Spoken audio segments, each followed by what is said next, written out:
지장경에 이르기를 모든 중생은 서로 부모가 되고 자식이 되며 윤회의 굴레 속에서 끝이 없고 하였다.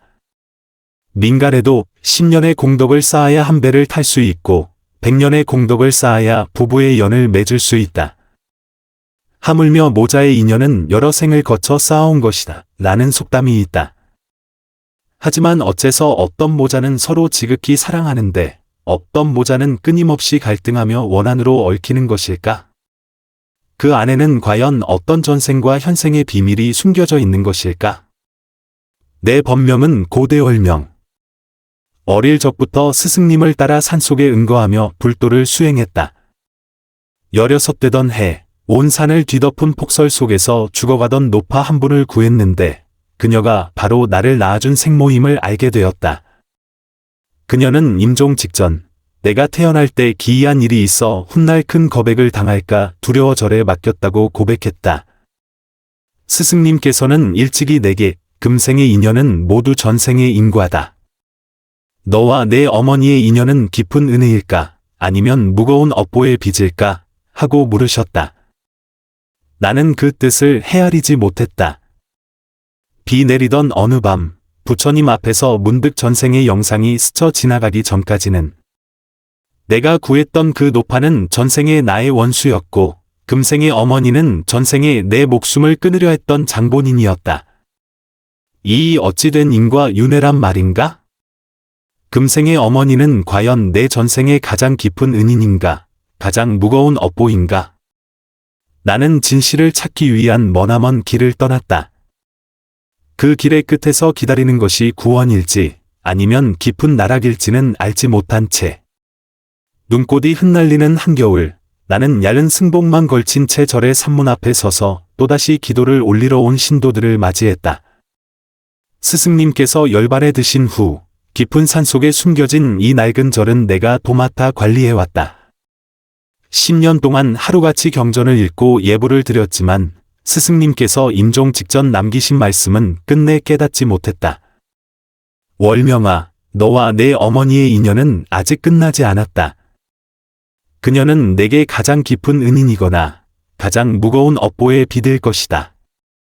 불법에 이르길 모든 것은 공화나 인과는 공하지 않다 하였다. 이 인과를 깨달아야만 너 또한 해탈할 수 있을 것이다. 구불구불한 산길 저편에서 비틀거리는 그림자 하나가 눈보라 속에서 힘겹게 움직이고 있었다. 허리가 굽은 노파가 마른 나뭇가지를 지팡이 삼아 위태롭게 저를 향해 걸어오고 있었다. 나는 서둘러 산을 내려가 그녀를 부축하여 법당 안으로 모셨다. 보살님, 이 험한 눈길에 어찌 혼자 오셨습니까? 위험합니다. 나는 그녀에게 따뜻한 차 한 잔을 건넸다. 노파는 떨리는 손으로 찻잔을 받아 들었지만 시선은 내 얼굴에 고정한 채였다. 이내 늙고 주름진 뺨으로 눈물이 하염없이 흘러내렸다. 정말 내가 맞구나. 나는 영문을 몰라 물었다. 보살님, 저를 아십니까?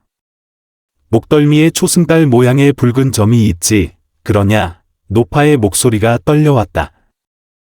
나는 가슴이 철렁 내려앉았다. 단 한 번도 남에게 말한 적 없는 나의 모반이었다. 어찌 아시는 겁니까? 내 생모이기 때문이다. 노파는 앙상한 손을 뻗어 내 얼굴을 만지려다 거절당할까 두려운 듯 허공에서 멈칫했다. 그 순간 시간이 멎는 듯했다. 밤하늘의 별을 보며 수없이 되뇌었던 질문들이 머릿속을 스쳐 지나갔다. 나의 부모는 누구일까? 왜 나를 버렸을까? 내 몸에는 누구의 피가 흐르는가? 내가 태어난 지 이래 만에 기이한 일이 있었단다. 마을의 점쟁이가 내 사주가 기박하여 속세에서 자라면 목숨이 위태로울 것이라 했어. 내 힘으론 널 지켜줄 수 없어 부처님의 가호를 빌고자 절에 맡길 수밖에 없었다. 노파는 피와 눈물이 섞인 듯한 목소리로 한자 한자 힘겹게 이야기를 풀어냈다. 나는 아무 말도 하지 못했다. 혐언할 수 없는 복잡한 감정이 마음속에서 소용돌이쳤다. 그녀의 버림을 원망해야 할까? 아니면 위기 속에서 나를 위해 내린 선택에 감사해야 할까? 내 마음에 수만 가지 의문과 원망이 있다는 걸 안다. 하지만 이 늙은 몸은 살 날이 얼마 남지 않았어. 가기 전에 모든 진실을 알려주고 싶을 뿐이다. 노파는 말을 하다 갑자기 기침을 터뜨렸고 입가로 핏줄기 하나가 흘러나왔다. 나는 급히 그녀를 눕히고 맥을 짚었다. 맥이 미약하고 끊어지는 것이 정령 죽음이 임박했음을 알 수 있었다. 어찌된 영문인지 마음 한편에서 말로 다 할 수 없는 슬픔이 솟구쳤다. 아직 시간이 많으니 부디 몸조리 잘하십시오. 나는 조용히 그녀를 위로했다. 숨길 것 없다. 내게 남은 시간이 없다는 건 내가 잘 안다. 노파는 쓴웃음을 지었다. 월명아, 내게 한 가지 청이 더 있다. 말씀하십시오. 내가 죽거든 나를 고향에 묻어주지 않겠느냐? 그곳에 내가 알아야 할 일들이 있다. 나는 고개를 끄덕였다. 마음에 아직 수만 가지 의문이 남아 있었지만 생모의 마지막 소원을 차마 거절할 수 없었다. 밤이 깊어지고 나는 부처님 앞에 무릎 꿇고 경을 외며 갑자기 나타난 생모를 위해 기도했다. 그때 문득 불상의 금신에서 은은한 빛이 뿜어져 나왔고 내 눈앞에 낯설면서도 익숙한 장면들이 스쳐 지나갔다. 전생에 나는 한 장군의 아들이었다. 전란통의 타향을 떠돌다 한 노파에게 거두어져 자랐는데 그 노파의 모습이 오늘 본 그녀와 놀랍도록 닮아 있었다. 더욱 충격적인 것은 화면 속에 아름다운 여인이 나타났는데 그녀는 그 지역 부잣집의 아가씨로 나와는 중마고우였다. 그 얼굴은 바로 금생의 내 어머니가 아니던가. 화면이 바뀌고 나는 그 아가씨와 사랑에 빠졌지만 양모의 극심한 반대에 부딪혔다. 나중에 양모는 우리의 사이를 갈라놓기 위해 계략을 꾸며 그 아가씨를 죽이고 말았다. 나는 소스라치게 놀라며 눈을 떴다. 등줄기에는 식은땀이 흘렀다. 이것이 환각인가, 전생의 기억인가? 만약 사실이라면 금생의 어머니는 전생의 내 연인이었고 나를 거두어준 노파는 금생의 내 생모가 되었단 말인가? 이 대체 어떤 인과 윤회란 말인가? 노파의 병세는 날마다 악화되었고 나는 밤낮으로 그 곁을 지키며 정성껏 보살폈다. 전생의 인과를 어렴풋이 알게 되었음에도 그녀를 향한 원망은 조금도 생겨나지 않았다. 수척해진 그녀의 얼굴을 보며 나는 그저 깊은 연민만을 느낄 뿐이었다. 월명아, 내게 아직 하지 못한 말이 하나 더 있다. 어느 날 새벽, 노파는 금방이라도 끊어질 듯한 목소리로 말했다. 너는 실은 쌍둥이 누이가 하나 더 있단다. 나는 가슴이 철렁했다. 누이요? 어디에 있습니까? 그때 점쟁이가 너희 남매가 동시에 태어나는 것이 상서롭지 못한 징조라 했다. 아들과 딸, 둘 중 하나는 반드시 기구한 운명을 살 것이라고. 나는 너희 남매가 서로 해하는 것을 볼 수 없어. 너희를 갈라놓았다. 노파는 말을 잇지 못하고 흐느꼈다. 누이는 어디로 보냈습니까? 나는 다급하게 물었다. 수도의 이씨 집안으로 보냈다. 그들은 벼슬아치 집안이라 잘 키워주겠다고 약조했다. 서로의 존재를 알려주고 싶었지만 너희가 서로를 찾다가 변을 당할까 두려웠다. 노파는 힘없이 말했다. 월명아, 이 어미의 이기심과 비겁함을 용서해다오. 그 말을 끝으로 노파는 눈을 감았고 다시는 숨을 쉬지 않았다. 나는 그녀의 침상 앞에 무릎 꿇고 소리내어 울었다. 전생의 은원이 어떠하든 이 생에서 그녀는 내게 생명을 주었다. 그것이 속죄하는 마음에서 비롯되었다 할지라도 나의 존경과 감사를 받기에 충분했다. 나는 약속대로 노파를 고향에 묻어주기 위해 길을 떠났다. 그곳은 외진 산골 마을이었고 마을의 노인들은 나를 보고 모두 놀란 표정을 지었다. 자네가 올랑의 아들인가? 머리카락과 수염이 하얀 노인이 물었다. 월랑이여, 내가 의아해하자. 자네 어머니 말일세. 젊었을 적 이름이 월랑이었지. 이 마을에서 가장 고운 처녀였는데 운명이 참 기구해서. 노인은 탄식했다. 나는 노인에게 어머니의 지난 이야기를 들려달라 청했다. 어머니는 젊은 시절 길을 지나던 한 서생과 사랑에 빠져 미래를 약속했지만 서생 집안의 반대에 부딪혔다고 한다. 서생이 억지로 끌려간 후 어머니는 자신이 임신한 사실을 알게 되었다. 외롭고 의지할 곳 없던 그녀는 마을 사람들의 손가락질을 받다가 다행히 한 늙은 비구니의 도움으로 절에서 나와 누이를 낳았다는 것이다. 그 서생이 제 아버지입니까? 내가 물었다. 노인은 한숨을 쉬었다. 그렇다네. 성은 임이여, 이름은 란이라 했지. 당시 수도의 명문가 자제였어. 나중에 듣자 하니 집안의 강요로 다른 관료 집안의 딸과 혼인했고 10수년 전에 세상을 떠났다고 하더군. 임란. 나는 마음속으로 이 낯선 이름을 되뇌며 핏줄 속에 흐르는 희미한 연결고리를 느꼈다. 어머니를 안장한 후 나는 그녀의 유품 속에서 누렇게 바랜 편지 한 통과 옥패 하나를 발견했다. 편지는 아버지가 어머니에게 보낸 것으로 글자마다 애틋한 사랑이 가득했다.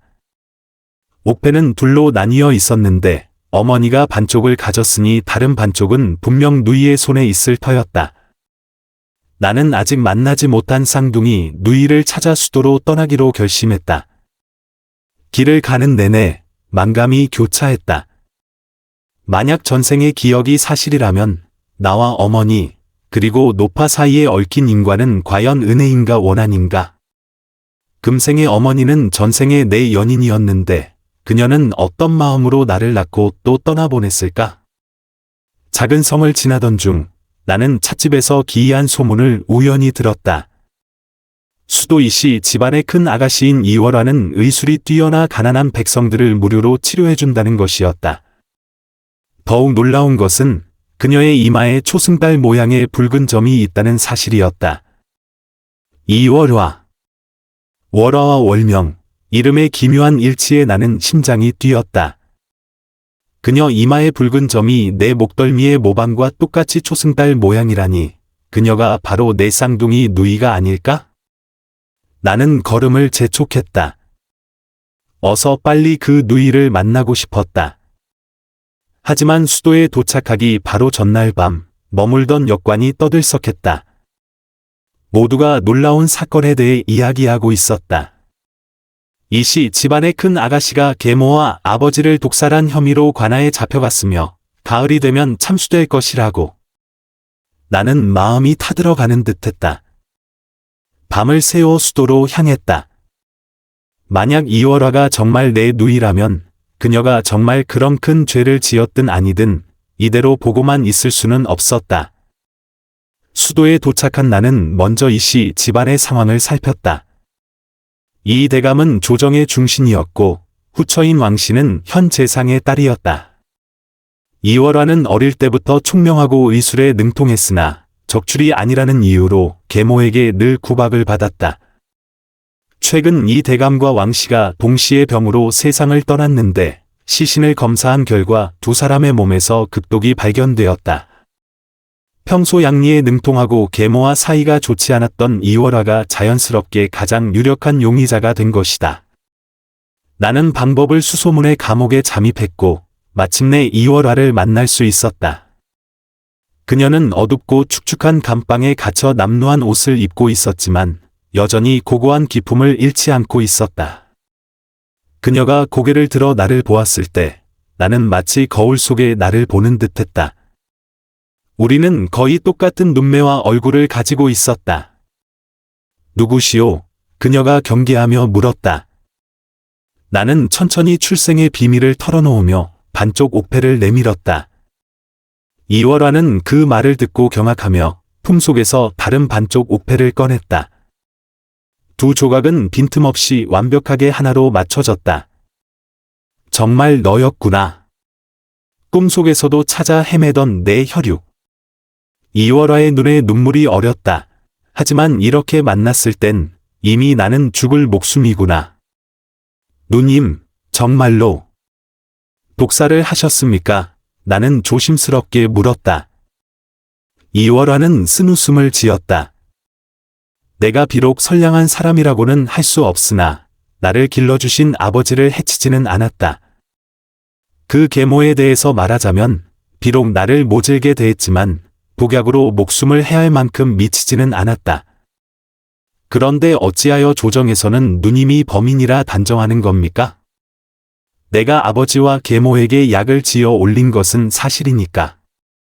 그 약방물에는 분명 극독에 속하는 약재가 들어 있었다. 하지만 그 양은 지극히 적어 병을 치료하기 위한 것이지 사람을 해치기 위한 것이 아니었다. 누군가 내 약방물을 고쳤다. 그 자는 아마도 내 이복동생인 이경양이겠지. 이월화는 이를 갈았다. 알고 보니 이경양은 이 대감과 왕씨 사이에서 태어난 아들로 줄곧 이씨 집안의 재산을 노리고 있었다. 이월화는 비록 적출은 아니었으나 아버지의 깊은 사랑을 받았고 이 대감은 심지어 재산의 일부를 그녀에게 남겨줄 생각까지 하고 있었다. 이것이 이경양의 질투심을 불러일으켰고 그는 이월화에게 누명을 씌워 아버지와 계모 그리고 눈엣 가시 같은 누이까지 한 번에 제거하고 재산을 독차지하려 한 것이었다. 제가 누님의 누명을 벗겨드리겠습니다. 나는 굳게 약속했다. 감옥을 나온 나는 비밀리에 조사를 시작했다. 나는 떠돌이 승려 행세를 하며 이씨 집안에 접근해 이경양의 일거수일투족을 살폈다. 이 공자는 겉으로는 비통에 잠긴 척했지만 실제로는 밤마다 주지웅님에 빠져 재산을 탕진하고 있었다. 하루는 이경양의 방에 몰래 들어가 약방문이 기록된 비밀 책자를 발견했다. 그 책에는 이월화의 약방문을 어떻게 바꿔 치명적인 독약으로 만드는지가 상세히 기록되어 있었다. 나는 조심스럽게 이 책자를 품에 숨기고 기회를 봐서 관아에 제출할 준비를 했다. 하지만 내가 막 떠나려 할 때 등 뒤에서 익숙한 목소리가 들렸다. 원하는 것을 찾았는가, 스님? 내가 돌아보자 문 앞에 이경양이 기묘한 미소를 지으며 서 있었다. 그 뒤에는 칼을 든 하인 몇몇이 버티고 있었다. 놀랄 것 없다. 내가 누구인지 이미 알고 있었으니 이경양은 유유히 걸어 들어왔다. 이월화 그 천한 것의 친동생, 맞지? 나는 가슴이 철렁했다. 내가 어찌 아느냐? 나 또한 성이 이씨가 아니라 임씨이기 때문이지. 이경양이 갑자기 미친 듯이 웃었다. 임나는 내 아버지이자 내 아버지다. 다만 그는 내 어머니를 버리고 그 시골뜨기 계집과 새로 혼인했을 뿐. 이 뜻밖의 말은 마른 하늘의 날벼락과도 같아 내 머릿속을 혼란스럽게 만들었다. 이경양이 내 이복형이라고? 내 어미가 내 아버지를 꼬드겨 내 어머니는 버림받고 민간을 떠돌다 온갖 수모를 겪고 돌아가셨다. 이경양은 이를 갈았다. 나는 내 놈들의 핏줄을 끊어버리고 어머니의 원수를 갚겠다고 맹세했다. 먼저 그 한 쌍의 개와 돼지 같은 것들을 죽이고 이월화에게 죄를 뒤집어 씌웠지. 이제 내 놈 차례다. 이경양의 명령이 떨어지자 하인들이 칼을 휘두르며 내게 달려들었다. 나는 어릴 때부터 무예를 익혔기에 여러 명을 당해낼 수는 없어도 순순히 당할 위인은 아니었다. 방 안의 책상과 의자를 이용해 막으며 탈출할 기회를 엿보았지만 결국 중과부적으로 칼에 베어 목숨을 잃을 뻔했다. 위기의 순간 갑자기 한 무리의 관군이 문을 부수고 들어와 이경양에게 멈추라고 소리쳤다. 알고 보니 이월화가 옥중에서 몇 가지 단서를 떠올려 옥조를 통해 옛 지인인 대리시 소경에게 서신을 보냈던 것이다. 그 소경이 비밀리에 조사를 벌여 이경양의 의심스러운 점들을 발견하고 수색을 위해 사람들을 이끌고 왔다가 마침 내 목숨을 구해주게 된 것이다. 이경양은 형세가 불리해지자 칼을 뽑아 스스로 목숨을 끊었다. 그는 죽기 직전까지도 미친 듯이 웃었다. 내가 죽어도 이월화는 죽음을 피하지 못할 것이다. 그녀의 몸에는 이미 극독이 심어져 사흘을 넘기지 못하고 반드시 죽을 것이다. 하하. 나는 그 말을 듣고 크게 놀라 밤새도록 감옥으로 달려갔다. 과연 이월화는 이미 안색이 창백하고 숨이 가빴다. 옥졸에게 물어보니 이틀 전 누군가 이월화에게 인삼탕을 한 그릇 보내왔고 그녀가 그것을 마신 후 온몸에 열이 오르며 점점 쇠약해졌다고 했다. 불문의 귀의한 제자로서 어릴 때부터 의술을 익혔지만 이런 듯도 보도 못한 기이한 독 앞에서는 나 또한 속수무책이었다. 나는 이월화의 곁을 지키며 그녀의 생명의 불꽃이 점점 약해지는 것을 지켜보며 심장이 칼로 찢어지는 듯한 고통을 느꼈다. 그때 문득 머릿속에 한 가지 생각이 스쳐 지나갔다. 전생의 인과 현생의 윤회. 만약 전생의 기억이 사실이라면 내 전생의 연인은 내 어머니로 환생하여 일찍 나를 떠나갔고 내 전생의 원수는 내 양모로 환생하여 임종 직전 나를 극진히 보살폈다. 이 모든 것이 인과응보가 아닐까? 불법에 이르길 전생의 원인을 알고 싶거든 금생에 받는 것을 보고 내 생의 결과를 알고 싶거든 금생에 행하는 것을 보라고 했다. 이 인과의 순환을 끊으려면 아마도 대가를 치러야 할 것이다. 나는 감옥의 축축한 바닥에 무릎을 꿇고 누이의 차가운 손을 잡으며 마음속으로 결정을 내렸다. 오래된 경전에는 사신도겁이라는 금단의 술법이 기록되어 있었다. 수행자가 자신의 정기신을 타인의 몸에 불어넣어 겁난을 이겨내도록 돕는 것인데 그 대가로 시술자는 목숨을 잃을 수도 있었다. 이는 불문이 계율을 어기는 금지된 술법으로 일단 시전하면 나는 오랜 수행의 공덕을 모두 잃고 심지어 윤회의 굴레에 떨어질 수도 있었다. 하지만 지금 생사의 갈림길에 선 누이 앞에서 내게 다른 선택은 없었다. 나는 눈을 감고 체내 진기를 운용하여 생명의 근원을 누이의 몸으로 넘겨줄 준비를 했다. 바로 그 순간 흐릿한 형체 하나가 내 눈앞에 나타났다. 바로 어머니였다. 그녀의 표정은 슬프면서도 기쁜 듯했고 마치 내게 중요한 무언가를 알려주려는 것 같았다. 어머니의 허상은 어두운 감방 안에서 아른거리며 입술을 움직여 무언가 메시지를 전하는 듯했다. 나는 온 정신을 집중하여 마침내 그녀의 말을 알아들을 수 있었다. 몸을 버릴 필요 없다.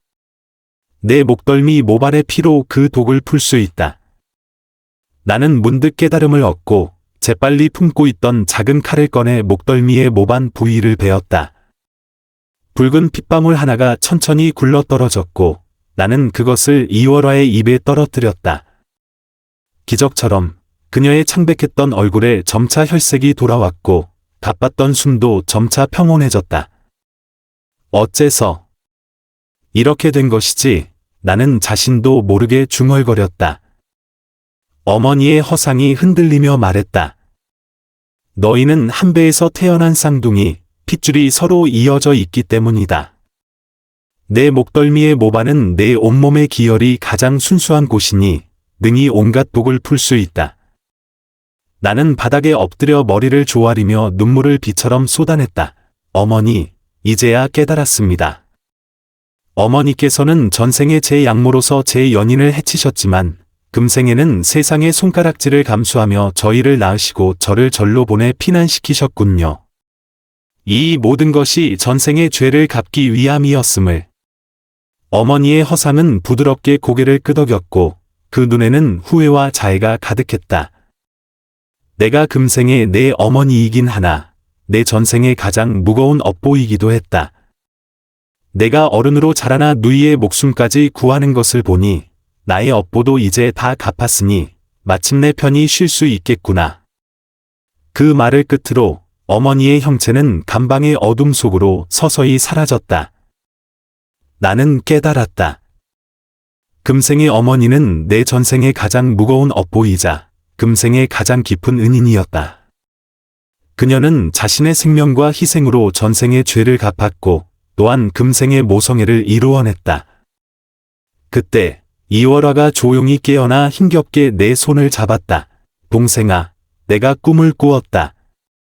꿈에서 아름다운 여인이 나타나 자신이 우리의 어머니라고 하더구나. 꿈이 아닙니다. 누님, 나는 그녀를 부축해 앉히고 모든 것을 차근차근 이야기해 주었다. 이월화는 이야기를 다 듣고 한참 동안 말이 없다가 나지막이 말했다. 우리 남매 사이에는 이미 전생에 인과가 있었구나. 그렇지 않았다면 어찌 우리가 이리도 닮은 모반을 가졌으며 생사의 갈림길에서 만나 서로를 구했겠는가. 이경양의 죽음과 비밀 장부의 발견으로 이월화의 누명은 마침내 벗겨졌다. 대리시 소경은 그녀가 무고하게 연루된 것을 안타깝게 여겨 직접 그녀의 억울함을 풀어주었다. 이월화가 감옥에서 걸어 나왔을 때 그녀를 맞이한 것은 자유로운 햇살뿐만 아니라 오랫동안 헤어졌던 친동생인 나였다. 우리는 서로를 부둥켜 안고 울었다. 재회의 기쁨과 함께 기구한 운명에 대한 슬픔이 뒤섞인 눈물이었다. 이월화는 이시 집안의 모든 재산을 포기하고 나와 함께 산속의 절로 돌아가기로 결심했다. 그녀는 말했다. 이번 일을 겪으며 세상의 인심이 얼마나 차가운지 깨달았다. 차라리 너를 따라 불법에 정진하며 마음의 평안을 구하고 싶다. 하지만 절로 돌아가는 길은 평탄치 않았다. 어느 날 밤, 우리는 오래된 전쟁터를 지나게 되었는데 갑자기 곳곳에서 도깨비불이 피어오르고 음산한 바람이 불어왔다. 나는 무언가 느껴지는 바가 있어 이월화에게 잠시 기다리라 이르고 홀로 앞으로 나아가 살폈다. 그 황량한 전쟁터 한가운데 나는 익숙한 형체를 보았다. 바로 이경양이었다. 그는 외로운 홀령이 되어 이곳에 갇혀 떠나지 못하고 있었다. 너는 어찌하여 여기에 있는가? 내가 물었다. 이경양의 홀령은 처절하게 길게 웃었다. 나는 한이 맺혔다. 너희 쌍둥이 남매가 밉고 내 어머니를 해친 그 개와 돼지 같은 것들이 밉다. 내 놈들 전부를 지옥으로 끌고 들어가지 못하는 것이 한이다. 나는 그를 위해 왕생주를 외우려 했지만 그는 날카로운 목소리로 내 말을 끊었다. 가식 떨지 마라. 나는 눈을 감지 못할 것이니 반드시 내 놈들도 고륙상쟁이 고통을 맛보게 할 것이다. 말이 끝나기 무섭게 그의 홀령은 갑자기 한 줄기 검은 기운으로 변해 나에게 곧장 달려들었다. 나는 황급히 금강인을 맺어 막았지만 그 검은 기운은 둘로 나뉘어 한 줄기는 내게 막히고 다른 한 줄기는 나를 피해 이월화가 있는 곳으로 날아갔다. 나는 경악하여 급히 뒤쫓았지만 이미 늦었다. 처참한 비명 소리가 들렸고 내가 도착했을 때 이월화는 이미 땅에 쓰러져 7 구멍에서 피를 흘리고 있었다. 누님, 내가 그녀를 일으켜 세웠을 때 그녀의 눈빛은 이미 텅 비어 있었다. 당신은 누구세요? 이월화는 마치 낯선 사람을 대하듯 망연자실하게 물었다. 나는 심장이 도련해지는 듯한 고통을 느꼈다. 이경양의 원혼이 이월화의 기억을 빼앗아간 것이다. 그녀는 모든 것을 잊었다. 나를 잊었고 우리가 핏줄로 이어진 남매라는 사실마저 잊어버렸다. 나는 정신을 잃은 누이를 안고 절로 돌아왔다. 꼬박 7749일 동안 나는 밤낮으로 경을 외고 주문을 외우며 그녀의 기억을 되찾으려 애썼지만 효과는 미미했다. 그녀는 시종일관 길 잃은 아이처럼 과거의 모든 것을 전혀 기억하지 못했다. 그 시간 동안 나는 밤새 잠 못 이루며 이 모든 인과의 고리를 생각했다. 어머니는 전생에 내 연인을 해쳤고 금생에 어머니의 신분으로 속죄했다. 이경양은 전생에 우리와 어떤 은원이 있었는지 금생까지 그 증오를 이어왔다. 그리고 나와 누이 또한 아마도 이런 파란을 겪어야 할 운명이었을 것이다. 어느 날 새벽, 내가 불상 앞에서 좌선하고 있을 때 불상의 금신이 다시 빛을 발하는 것을 보았다. 그 빛 속에서 나는 더 먼 전생의 기억을 보았다. 아주 먼 전생에 나와 누이, 어머니, 그리고 이경양 4사람은 한 가족이었다. 나와 이월화는 쌍둥이 남매였고 어머니는 우리를 낳아준 생모였으며 이경양은 우리의 아버지였다. 당시 아버지는 도박에 빠져 상습적으로 술을 마시고 어머니를 때렸다. 어느 날 술에 취해 그는 실수로 어머니를 벼랑 아래로 밀어버렸다. 나와 누이는 그 모든 것을 목격하고 슬픔과 분노에 차 아버지와 크게 다투었고 결국 나는 실수로 아버지를 같은 벼랑 아래로 밀어버리고 말았다. 이 전생의 비극이 우리 네 사람이 얽히고 설킨 업보의 시작이었다. 생을 거듭하며 우리는 각기 다른 신분으로 만나 다른 비극과 희극을 연기하면서 그 피비린내 나는 인과를 계속 갚아나가고 있었던 것이다. 이 모든 것을 깨달은 후 나는 마침내 이월화의 마음의 매듭을 푸는 방법을 알게 되었다. 나는 그녀를 데리고 한 벼랑가로 갔다. 그곳은 내 기억 속 전생의 벼랑과 무척이나 닮아 있었다. 누님, 눈을 감고 이곳의 바람을 느끼고 이곳의 소리를 들어보십시오. 나는 조용히 말했다. 이월화는 내 말대로 눈을 감았다. 미풍이 그녀의 얼굴을 스치자 그녀의 미간이 점차 찌푸려지며 어떤 고통스러운 기억에 빠져드는 듯했다. 피가 보여요. 피가 너무 많아요. 그녀는 중얼거리며 몸을 살짝 떨었다. 두려워하지 마세요. 그건 기억일 뿐 현실이 아닙니다. 나는 그녀의 손을 잡고 힘을 주었다. 계속 지켜보세요. 그 과정 전체를. 이월화의 얼굴이 점차 일그러지더니 굳게 감은 눈에서 눈물이 흘러나왔다. 한 남자가 보여요. 그가 한 여자를 밀었어요. 그 여자는 우리의 어머니예요. 그리고 당신이 그 남자도 밀어버렸어요. 네, 그건 우리의 더 먼 전생입니다. 나는 평온하게 말했다. 그 남자는 이경양의 전생이고 그 여인은 우리 어머니의 전생입니다. 우리는 몇 번이고 윤회하며 서로의 업보를 갚고 있었습니다. 이월화가 갑자기 눈을 번쩍 떴다. 그 눈빛은 예전의 총명함을 되찾아 있었다. 기억났어요. 모든 게 기억났어요. 너는 내 동생이고 우리는 쌍둥이 남매야. 그녀는 내 품에 안겨 목 놓아 울었다. 그 순간 이경양의 원념이 마침내 깨어지고 그의 혼령 또한 이월화의 몸에서 풀려나와 허공에 흩어졌다. 너희가 기억해냈구나. 이경양의 목소리는 더 이상 증오로 가득 차 있지 않고 오히려 후련함이 묻어 있었다. 이 인과도 마침내 끝낼 수 있겠구나. 나는 그를 향해 깊이 절을 올렸다. 전생에 제가 실수로 당신의 목숨을 해쳤습니다. 금생의 당신과 저의 은원은 이미 끝났으니 부디 집착을 내려놓고 극락왕생하십시오. 이경양의 혼령은 점차 투명해졌다. 이제야 알겠다. 생을 거듭한 이 얽힘은 그저 깨닫지 못한 하나의 꿈이었을 뿐. 다음 생에는 우리가 원한으로 만나지 않기를. 그 말을 끝으로 그의 혼령은 한 줄기 푸른 연기가 되어 하늘과 땅 사이로 흩어졌다. 여러 생에 걸친 인과가 마침내 마침표를 찍었다. 나와 이월화는 절로 돌아와 수행하며 조용한 삶을 살았다. 우리는 종종 인과 윤회의 오묘함에 대해 토론하고 세상을 떠난 친족들을 위해 경을 외며 기도했다. 하루는 우리가 함께 부처님 앞에서 좌선하다가 황홀경 속에서 다시 어머니의 모습을 보았다. 이번에는 유난히 평온해 보였고 곁에는 점잖은 중년 남성이 서 있었다.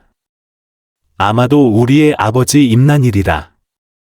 그들은 서로를 보며 미소 짓고 우리를 향해 고개를 끄덕인 후 손을 잡고 한 줄기 빛 속으로 걸어 들어가 다시는 돌아보지 않았다. 나는 깨달았다. 그들의 업장이 모두 소멸되어 마침내 다른 세상에서 다시 사랑하며 전생의 죄에 얽매이지 않게 되었음을. 몇 년 후 절에 한 젊은이가 찾아와 성이 이시라며 제자로 받아달라고 청했다. 그의 이마에 있는 초승달 모양의 붉은 점을 보았을 때 나는 나도 모르게 미소를 지었다. 그는 이경양의 환생이었다. 전생의 은원을 모두 잊고 순수한 마음으로 불법을 구하러 온 것이다. 나는 기꺼이 허락하여 그를 불문으로 이끌었다. 그의 경건한 뒷모습을 보며 나는 보살의 가르침을 떠올렸다. 금생의 어머니는 내 전생의 가장 깊은 은인이자 가장 무거운 업보였다. 사랑과 미움, 은혜와 원하는 본래 동전의 양면과도 같은 것이기에 생을 거듭하는 윤회 속에서 우리는 끊임없이 신분을 바꾸며 서로의 업보를 갚고 또한 서로의 구원을 이루어가는 것이다. 불법이 말한 그대로였다. 만법은 공화나 인과는 공하지 않다. 오직 집착을 간파해야만 윤회의 굴레에서 벗어나 진정한 나를 볼 수 있다. 이월화가 내 곁에 서서 조용히 말했다. 동생아, 어머니께서 임종 전에 내게 하신 말씀을 기억하느냐? 나는 고개를 끄덕였다. 제게 전생의 가장 무거운 업보이자 금생의 가장 깊은 은인이라고 하셨습니다. 그래, 이월화가 미소 지었다. 사랑은 모든 증오를 녹일 수 있고 용서는 모든 집착을 놓아줄 수 있으니 이것이 아마 보살님께서 세상 사람들에게 알려주고자 하는 지혜이겠지. 우리는 서로를 보며 미소 지었다. 모든 것이 말없이 통했다. 인과 윤회, 삶과 죽음은 서로에게 기대어 있다. 금생의 심은 모든 원인의 씨앗은 반드시 내생의 그 열매를 맺는다. 세상 사람들이여, 부디 눈앞의 사람을 소중히 여기고 주변의 일을 선하게 대하며 악한 원인을 남기지 말고 악연을 맺지 말기를. 오직 그리해야만 인과의 굴레에서 벗어나 진정한 해탈을 얻을 수 있을 것이다.